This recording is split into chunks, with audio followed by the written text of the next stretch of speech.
할렐루야. 하나님은 살아계십니다. 아멘. 오늘은요, 누구의 말을 따를 것인가라는 제목으로 말씀을 나누고자 합니다. 역대하를 보면 왕들의 행적들이 기록되어 있습니다.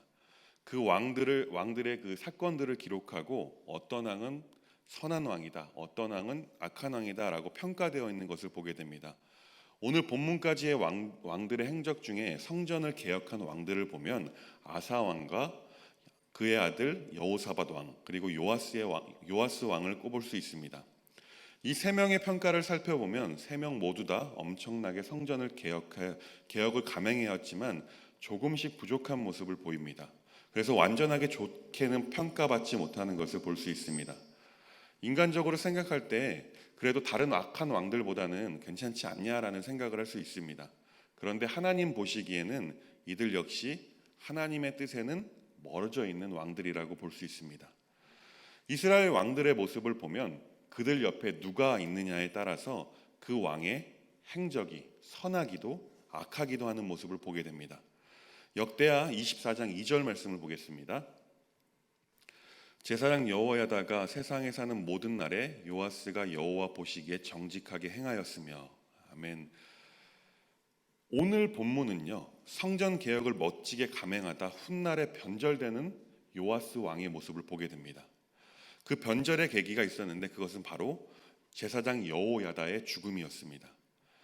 24장 2절의 말씀처럼 제사장 여호야다가 죽기 전까지 요아스 왕은 하나님 보시기에 정직하게 행했다라고 기록하고 있습니다. 그러나 오늘 본문 역대하 24장 17절과 18절에 기록된 요아스 왕의 모습을 보면 언제 그랬냐는 듯이 한순간에 확 변하는 모습을 보게 됩니다. 17절과 18절 말씀을 보겠습니다. 여호야다가 죽은 후에 유다 방백들이 와서 왕에게 절하매 왕이 그들의 말을 듣고 그의 조상들의 하나님 여호와의 전을 버리고 아세라 목상과 우상을 섬겼으므로 그 죄로 말미암아 진노가 유다와 예루살렘에 임하니라. 요아스 왕이 하나님 앞에 정직하게 행하다가 제사장 여호야다의 죽음 이후에 바로 요아스 왕 앞에 나타난 유다의 방백들, 유다의 지방 지도자들의 말을 듣고 요아스 왕은 하나님을 떠났다라고 기록되어 있습니다. 그 결과 요아스 왕 한 사람의 범죄함으로 인해서 유다와 예루살렘, 즉 모든 백성에게까지 미치게 되었습니다. 우리가 여기서 알 수 있는 것은 사람이 누구와 사귀느냐에 따라서 그 사람의 삶의 방향이 달라질 수 있다는 것입니다.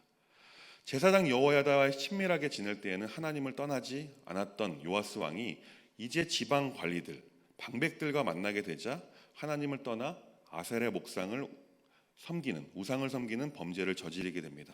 그 결과로 모든 백성들에게 하나님의 진노가 미치는 것을 보게 됩니다. 그러나 하나님께서는 자비의 하나님이시기 때문에 요아스에게 기회를 한 번 더 주셨습니다. 다시금 돌아올 기회를 주십니다. 19절 말씀입니다.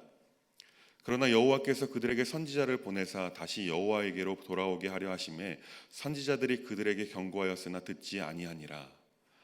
하나님께서는 한 사람의 선지자가 아니라 여러 명의 선지자들이라는 표현을 써서 보내셔서 요아스 왕이 돌아오도록 기회를 주셨습니다.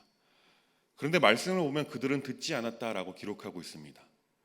17절에 보면은 방백들의 말은 들었지만 이제는 하나님의 말은 듣지 않는 모습을 보이고 있습니다. 이스라엘은 그들의 조상들과의 언약으로 인해 지금까지 계속해서 하나님께서 보호해 주셨는데 그 모든 것을 잊고 자신이 듣기 좋은 말만 하는 그 방백들의 말을 따라 하나님의 말을 버리는 모습을 보게 됩니다.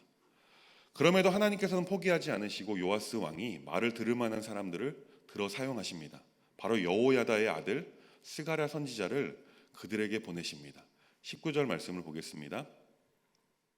이에 하나님의 영이 제사장 여호야다의 아들 스가랴를 감동시키심에 그가 백성 앞에 높이 서서 그들에게 이르되 하나님이 이같이 말씀하시기를 너희가 어찌하여 여호와의 명령을 거역하여 스스로 형통하지 못하게 하느냐 하셨나니 너희가 여호와를 버렸으므로 여호와께서도 너를 버리셨느니라. 이번에는 스가랴를 감동시켜 엄한 경고의 메시지를 보여주셨습니다. 나 하나님이 말한다. 어찌하여 너희가 주님의 명을 거역하느냐. 너희가 형통하지 못할 것이다. 너희가 나를 버렸으니 나도 너희를 버릴 것이다 라고 이 엄하고 중한 경고의 말씀에도 악에 사로잡힌 방백들과 요아스 왕은 조금도 요동하지 않습니다. 오히려 더 큰 범죄를 계획하기에 이릅니다. 21절 말씀입니다. 무리가 함께 꾀하고 왕의 명령을 따라 그를 여호와의 전뜰 안에서 돌로 쳐 죽였더라. 그들의 계획은 자신들에게 하는 쓴소리하는, 또 하나님의 말씀을 전하는 스가랴를 돌로 쳐 죽이는 것이었습니다. 심지어 그 장소는 하나님의 성전 뜰이라고 기록되어 있습니다. 여기서 스가랴를 죽였다라는 것은 단순하게 스가랴를 한 사람을 죽인 것이 아니라 하나님을 죽인 것과 다름없습니다. 이런 큰 범죄를 서스름 없이 벌이고 있는 요아스 왕의 악함을 보게 됩니다. 심지어 스가랴는 요아스 왕에게 있어서 아버지와도 같았던 선지자 여호야다의 아들이었습니다. 다시 말하면 자신의 형제와도 같은 스가랴를 죽인 것입니다. 이에 대해 22절에서는 이렇게 기록되어 있습니다. 새 번역 버전으로 읽어드리겠습니다. 이렇듯 요아스 왕은 스가랴의 아버지 여호야다가 자기에게 보인 그 충성을 생각하지 않고 그의 아들을 죽였다. 스가랴는 죽으면서 주님께서 이 일을 굽어보시고 갚아주십시오라고 외쳤다. 스가랴 선지자가 죽임을 당하면서 하나님께 간구합니다. 이 일을 굽어보시고 갚아달라라고 말입니다. 그 간구에 하나님께서 응답하십니다. 23절 말씀입니다. 1주년 말에 아람 군대가 요아스를 치려고 올라와서 유다와 예루살렘에 이르러 백성 중에서 모든 방백들을 다 죽이고 노략한 물건을 다메섹 왕에게로 보내니라. 다시 말하면 해가 바뀔 무렵에 아람 군대, 즉 시리아 군대가 요아스 왕을 치러 진군했습니다. 그들은 유다와 또한 예루살렘을 점령하고 방백들, 그리고 백성의 지도자를 다 죽이고 노략한 물건들을 다마스쿠스에 있는 자기들의 왕에게로 보내는 사건이 일어났습니다. 하나님께서는 스가랴의 간구에 응답하신 것입니다. 24절 말씀을 보면 아람 군대, 시리아의 군대의 수가 얼마 되지 않았다라고 기록하고 있습니다. 그러나 요아스와 유다 백성들이 하나님을 버린 결과로 인해서 하나님께서는 유다의 힘이 큰 군대, 인간의 생각으로, 우리의 이성으로 생각할 때 절대로 질 수 없는 그 많은 군대를 그들의 손에 넘겼다라고 말씀하고 있습니다. 결국 예루살렘은요, 다시금 점령당하게 되는 것입니다. 지도자 한 사람으로 인해서 나라에 흥망성쇠가 달려 있음을 보게 됩니다.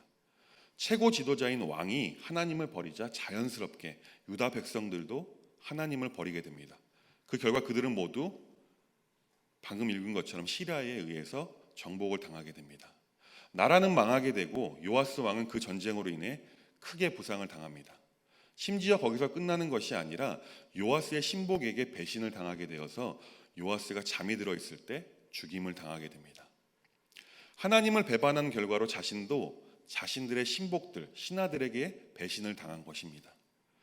그리고 그것에 더해서 왕들이 죽으면 보통 다윗의 성 그리고 왕실 묘지에 안장되는데 요아스는 하나님의 선지자 여호야다를 죽인 일로 인해서 왕실 묘지에 묻히지 못하는 왕으로서 가장 불명예스러운 죽음을 맞이하게 된 것입니다. 그래도 하나님께서는 긍휼을 베푸셔서 요아스의 행적들이 기록되도록 하셨습니다. 우리가 보통 역사책을 보면요, 실패한 왕의 행적들, 나쁜 행적들은 기록되지 않습니다. 왜냐하면 부끄러운 과거이기 때문에 그렇습니다.